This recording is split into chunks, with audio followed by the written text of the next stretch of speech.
ഈ ഓപ്പറേഷൻ തൂഫാൻ എന്ന് പറഞ്ഞ സംഭവത്തെപ്പറ്റി പിന്നെ ഒരു പ്രശ്നം കൂടെ ഉണ്ട്.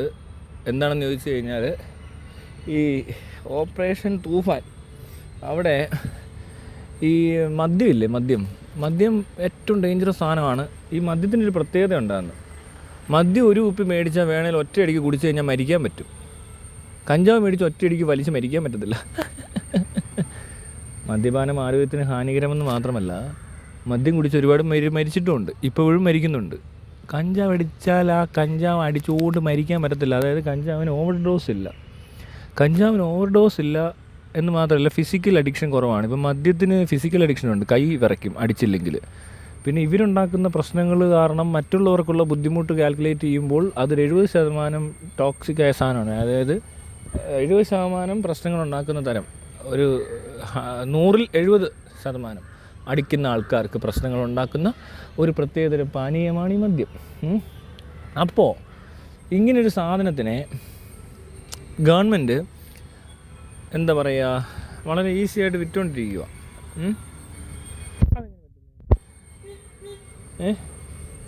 അതിന് കുഴപ്പമില്ല. അത് ലീഗലായിട്ട് ഒരാൾ മാനസിക രോഗിയാകുന്നതും ഇല്ലീഗലായി മാനസിക രോഗിയാകുന്നതും തമ്മിലുള്ള വ്യത്യാസം എന്താണെന്ന് എനിക്ക് മനസ്സിലാകുന്നില്ല. മാനസിക രോഗിയൊന്നും ആകത്തില്ല, പക്ഷെ ഞാൻ പറയുക, ഈ ആൽക്കഹോളിക് ആവുന്ന ആളുകളെ റീഹാബ് ചെയ്യാനോ അല്ലെങ്കിൽ ഈ പറഞ്ഞ പോലെ ഡി അഡിക്ഷൻ സെൻറ്ററിലൊക്കെ കൊണ്ടിട്ടാനുണ്ടാകുന്ന ബുദ്ധിമുട്ടുകളും അവരനുഭവിക്കുന്ന പ്രശ്നങ്ങളും മനസ്സിലാക്കി കഴിഞ്ഞാൽ മദ്യം വിൽക്കാൻ വലിയ ബുദ്ധിമുട്ടാണ്. ഞാനൊരു കാര്യം പറയാം, നമ്മൾ ഈ ട്രാൻസ്പെറൻസി വേണമെന്നൊക്കെ പറയത്തില്ല, ഗവൺമെൻറ് ട്രാൻസ്പെറൻ്റ് ആവണമെന്ന് പറയുന്ന പോലത്തെ ഒരു സിസ്റ്റമാറ്റിക് ചേഞ്ച് ഞാൻ പറഞ്ഞുതരാം. ഈ മദ്യപിക്കുന്ന എല്ലാവരും ഡോക്ടറിൻ്റെ കൺസൾട്ടേഷൻ ഇല്ലാതെ അതിൽ കൂടുതൽ മദ്യം കഴിക്കാൻ പാടില്ല. ഒരാൾക്കൊരു കൃത്രിമ ഒരു അളവുണ്ടായിരിക്കും, അതിൽ കൂടുതൽ അയാൾ കുടിക്കാൻ ഡോക്ടർ അനുവദിക്കരുത്. അപ്പോൾ ഡോക്ടർ പ്രിസ്ക്രൈബ് ചെയ്യുന്നതെല്ലാം മെഡിക്കൽ സ്റ്റോർ വഴി മാത്രമേ ഇവർക്കിപ്പോൾ മരുന്ന് കിട്ടുന്ന പോലെ കിട്ടാൻ പാടുള്ളൂ. മനസ്സിലാവുന്നുണ്ടോ? ഇത് റിക്രിയേഷണൽ ഡ്രഗ് ആണെങ്കിൽ ഒരാൾക്ക് 2 പെഗോ 3 പെഗോ അടിച്ചു കഴിഞ്ഞാൽ വയലൻ്റ് ആവുന്നു എന്ന് മനസ്സിലാക്കുന്നതാണെങ്കിൽ ഇത് മെഡിക്കൽ സ്റ്റോറിൽ നിന്ന് കിട്ടാവും. എല്ലാ മെഡിക്കൽ സ്റ്റോറിലും അവൈലബിൾ ആയിരിക്കണം. അതെ, ഒരുപാട് വെറൈറ്റി ഓഫ് മദ്യം വേണമെന്ന് നിർബന്ധമൊന്നുമില്ല. മനസ്സിലായി? ഇവർക്ക് ഓരോരുത്തർക്ക് എന്താണോ പറഞ്ഞിരിക്കുന്നത് അതേ അവർ കുടിക്കാൻ പാടുള്ളൂ, അതും കൃത്യമായ അളവിലേ കുടിക്കാൻ പാടുള്ളൂ. അത് മോണിറ്റർ ചെയ്യാൻ ഇന്ന് എന്നെ കൊണ്ട് പറ്റും. ട്രാൻസ്പെറൻ്റ് ആയിട്ടുള്ളൊരു ഗവൺമെൻറ് കൊണ്ടുവന്നു കഴിഞ്ഞാൽ ഈ ആളുകൾക്കെല്ലാം ഞാനത് കൃത്യമായിട്ട് അളന്നു കുറിച്ച് കൊടുക്കുന്നതായിരിക്കും. അങ്ങനെ കുടുംബങ്ങൾ രക്ഷിക്കാൻ പറ്റും, വ്യക്തികളുടെ ജീവിതം നശിപ്പിക്കാതിരിക്കാൻ പറ്റും, ആരോഗ്യം സംരക്ഷിക്കാൻ പറ്റും. അങ്ങനെ ലഹരി വിമുക്തതയല്ല നമുക്കാവശ്യം, ലഹരി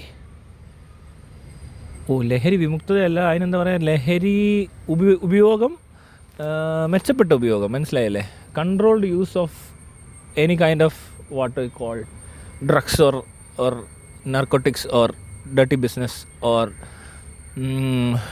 dirty picture, എന്താണേലും ഇതൊക്കെ കൺട്രോൾഡ് യൂസാണ് വേണ്ടത്. അല്ലാതെ ഒരിക്കലും ഇതെടുത്ത് ബാൻ ചെയ്യലോ ഒന്നും അല്ല വേണ്ടത്. എല്ലാ സാധനം വേണേൽ കൺട്രോൾഡ് യൂസിന് വലിയ ഡേഞ്ചറൊന്നും ഇല്ലെന്നുള്ളതാണ് ഞാൻ മനസ്സിലാക്കുന്നത്. അത് എനിക്കൊരു കുഴപ്പമുള്ളതായിട്ട് തോന്നിയിട്ടുമില്ല. വല്ലപ്പോഴൊക്കെ എന്തടിച്ചാലും ഒരു പഴവും സംഭവിക്കാൻ പോകുന്നില്ല. പിന്നെ ഇതല്ലാതെ ഇതിന് പുറത്തു പോകുന്ന ആൾക്കാരുണ്ട്, അവർക്ക് മാനസികമായിട്ട് നേരത്തെ തന്നെ പ്രശ്നമുള്ളവരാണ്. അവർ ചിലപ്പോൾ ഇത് വല്ലാത്ത രീതിയിൽ മിസ്യൂസ് ഓർ അബ്യൂസ് ചെയ്തെന്നിരിക്കും. അപ്പോൾ അവരെ മാത്രം കണ്ടെത്തുക, അവർക്ക് വേണ്ടുന്ന ചികിത്സ കൊടുക്കുക. അല്ലാതെ ഇതിനകത്ത് വേറൊന്നും ചെയ്യാനൊന്നും ഇല്ല. ഇവർ പറയുന്നതെല്ലാം കള്ളത്തരമാണ്. ഇവർ പറയുന്ന പോലെ അത്ര മാരക സാധനമല്ല ഈ കഞ്ചാവ്. അത് ഒരുപാട് റിസർച്ചും സ്റ്റഡീസിൻ്റെയൊക്കെ റിപ്പോർട്ടും മറ്റേ ഇതിൻ്റെയൊക്കെ സാധനങ്ങൾ ഗൂഗിളിൽ ചെന്ന് സെർച്ച് ചെയ്ത് നോക്കും നിങ്ങൾ. ഇതൊക്കെ എന്തോ ആണ്, ഇതിൻ്റെയൊക്കെ ഡേഞ്ചർ എന്ത് ലെവലാണെന്ന് നോക്കി. ആൽക്കഹോളാണ് ഏറ്റവും ഡേഞ്ചറസ് ആയിട്ട് കാണുന്നത്. അപ്പോൾ ഒന്ന് ആലോചിച്ച് നോക്കിയേ, ഈ പറയുന്നവർ പറ്റിക്കുമല്ലേ. അവർ ഈ കഞ്ചാവോ എന്ന് പറഞ്ഞുകൊണ്ട് നടന്നിട്ട് അവസാനം വേണ്ടാ നോക്കുമ്പോൾ കഞ്ചാവിനൊക്കെ ഡേഞ്ചറസ് ആയിട്ടുള്ള സാധനം ഇവിടെ ലീഗലായിട്ട് കിട്ടുന്നുണ്ട്. എല്ലാവരും അടിച്ച് അതേ അവസ്ഥയിൽ പെടുന്നുണ്ട്. ഒത്തിരി പേര് ആൽക്കഹോളിക്കായിട്ട് ജീവിതം നശിച്ചിട്ടുണ്ട്, കൊലപാതകങ്ങൾ സംഭവിച്ചിട്ടുണ്ട്, കുടുംബങ്ങൾ തകർന്നിട്ടുണ്ട്, ശരീരം നശിച്ചിട്ടുണ്ട്. അപ്പോൾ ഒന്ന് ആലോചിച്ച് നോക്കിയേ, ഇവർ പറ്റിക്കുമല്ലേ. അപ്പോൾ ആദ്യം മദ്യമാണ് നോക്കേണ്ടത്, മദ്യം കഴിഞ്ഞ് വരുന്നുള്ളൂ. ഇപ്പോൾ കഞ്ചാവ് ലീഗലൈസ് ചെയ്തിട്ട് മദ്യമാണ് ബാൻ ചെയ്യേണ്ടത്. പക്ഷേ കഞ്ചാവ് ലീഗലൈസ് ചെയ്താൽ മരം എല്ലാവർക്കും നട്ട് വളർത്തി അടിക്കാൻ തുടങ്ങുമ്പോൾ ഗവൺമെൻറ്റിന് വലിയ മെച്ചമില്ലാണ്ടാവും. പക്ഷേ എന്നാലും മദ്യം കൊടുത്തോളൂ, മദ്യം അടിക്കാനും ആൾ കാണും. എല്ലാവരും കഞ്ചാവൊന്നും അടിക്കാൻ പോകുന്നില്ല. ഈ കുളുമണായിലൊക്കെ കഞ്ചാവ് തോട്ടത്തിനിടയിലൊക്കെ നിന്ന് ഫോട്ടോ എടുക്കുന്ന കൂട്ടുകാരൊക്കെ എനിക്കുണ്ടാകും. ആ നാട്ടുകാരെല്ലാം എന്നാലും കഞ്ചാവ് അടിച്ചങ്ങ് മരിക്കുവാണോ? അല്ല, അതിവിടെ വളർന്ന് നിന്നാൽ കുറച്ച് അടിക്കേണ്ടവരടിക്കും, പിന്നെ അത് അതിന് വലിയ വിലയില്ലാണ്ടാവും. അങ്ങനെ ഈ സാധനം വളരെ കുറച്ച് പേരൊക്കെ ഉപയോഗിക്കാൻ പോകുന്നുള്ളൂ.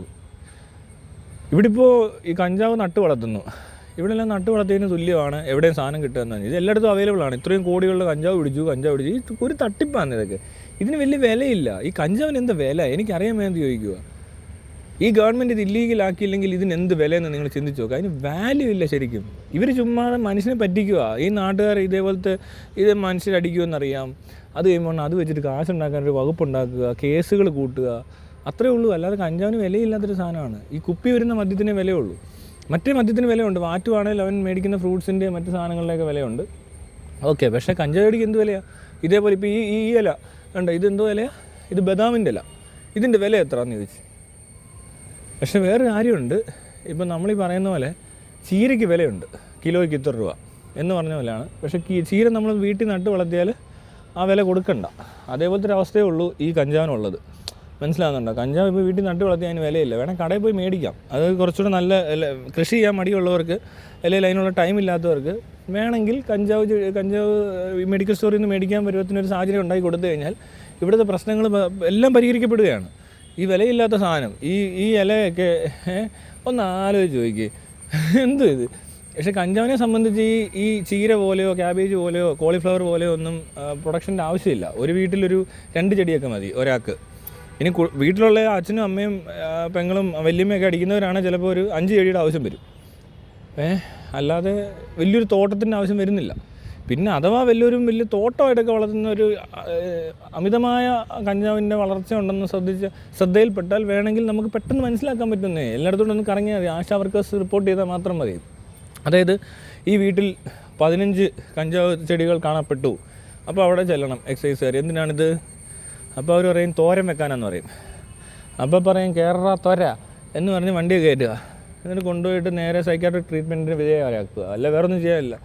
അപ്പോൾ തോരനല്ലേ, നീ തോരനാണ് ഞാൻ കോരനാടാന്നൊക്കെ പറയുന്ന സാധനം. ഓക്കെ, അത് മതി, അത്രേ ഉള്ളൂ. തൽക്കാലം ഇതൊക്കെ മതി. ഇനി ഞാൻ എന്തെങ്കിലുമൊക്കെ പറയും. ഈ പറയുന്നതിനകത്തൊരു തട്ടിപ്പുണ്ട്. ഇത് ഗവൺമെൻറ്റിൻ്റെ തട്ടിപ്പാണ്. അല്ലാതെ സയൻറ്റിഫിക്കായിട്ട് ഈ പറയുന്ന കഞ്ചാവിന് ഇവർ പറയുന്ന പോലത്തെ അപകടമോ അല്ലെങ്കിൽ ഇത്ര ഭീകരനോ അല്ല.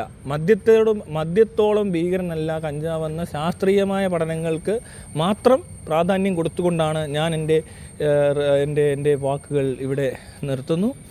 ജയ് ശാസ്ത്രം, ജയ് കഞ്ചാവ്, ജയ് MDMA.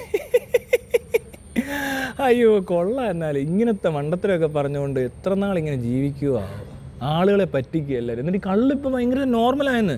കള്ള് കുടിക്കുന്ന ഒരു കുഴപ്പമില്ല. കള്ളൊക്കെ എന്ത് ഭയങ്കര നല്ലതല്ലേ? ഓണമൊക്കെ ഏറ്റവും കൂടുതൽ കുടിക്കേണ്ട സാധനം എന്തുവാണ്? കള്ളല്ലേ? അങ്ങനെയല്ലേ നമ്മൾ മനസ്സിലാക്കിയിരിക്കുന്നത്. കേരളം കോടികളുടെ വരുമാനം ഉണ്ടാക്കി ഗവൺമെൻറ് എങ്ങനെ കള്ള് കുടിച്ചെന്ന് നാട്ടുകാർ. അപ്പോൾ ഒന്ന് ആലോചിച്ച് ഇവന്മാർ എന്തൊരു തെണ്ടിത്തരമാണ് കാണിക്കുന്നതെന്ന്. ഇത്രയും മാരകമായി ഇതൊരു വിഷമാണ്. മദ്യം വിഷമാണെന്ന് പറയുന്നതിന് കാരണം എന്നാ? ക്രമേണ ആളെ കൊല്ലും. വേണ്ട, ഒരു കുപ്പി എടുത്ത് ഒറ്റ കുടി കുടിക്കുമോ? ചത്തുപോവും സിറോസിസ് അടിച്ചിട്ട്. കിഡ്നിയെ കത്തും നിന്ന്. അല്ലേ വേണ്ട. കഞ്ചാവ് കൂട്ടിയിട്ട് കത്തിച്ച് ഒരാളെ കൊല്ലാൻ പറ്റത്തില്ല. മദ്യം ഒഴിച്ച് കുറേ കുപ്പിയിൽ നിന്ന് കുറേ മദ്യം ഒഴിച്ച് തീ കൊളുത്തി കൊല്ലാൻ പറ്റും. അങ്ങനെയൊക്കെ മറ്റേ പെട്രോൾ ഒഴിച്ച് കത്തിക്കുന്നതിന് തുല്യമായിട്ട് വേണേൽ കൊല്ലാൻ പറ്റും. അങ്ങനെ കൊലപാതകത്തിനും അതുപോലെ തന്നെ ആത്മഹത്യ ചെയ്യാനും സാധ്യതയുള്ള ഒരുതരം പാനീയം എന്ന നിലയ്ക്ക് ഇതിനോളം മാരകമായൊരു വസ്തു ഈ ഗവൺമെൻറ് ഇത്ര ലീഗലായിട്ട് കച്ചവടം ചെയ്യുമ്പോൾ എന്തുകൊണ്ട് ഈ നിരുപദ്രവകാരിയായ ലോകത്തും മറ്റ് പല ഡെവലപ്ഡ് കൺട്രീസിലും ലീഗലായിട്ട് ഗവൺമെൻറ് തന്നെ നല്ല ഇനം കഞ്ചാവുകൾ സപ്ലൈ ചെയ്യുന്നത് കണ്ടിട്ടും ഇത് മനസ്സിലാക്കിയിട്ടും ഇതിനെക്കുറിച്ച് പഠനങ്ങളുള്ളപ്പോഴും ഇവർ ഈ തരികിട കാണിക്കുന്നതിനകത്ത് ഒരു തട്ടിപ്പില്ലേ, ഒരു അഴിമതിയില്ലേ, ഒരു കണ്ണിപ്പൊടി ഇടലില്ലേ? കണ്ണിൽ പൊടിയല്ല ഇടുന്നത്, കണ്ണിൽ ഞാൻ പറയുന്നില്ലേ, ഞാൻ മൂപ്പിച്ച് കുത്തുമെന്ന് പറയത്തില്ലേ, അതുപോലത്തെ സാധനം. Okay, by.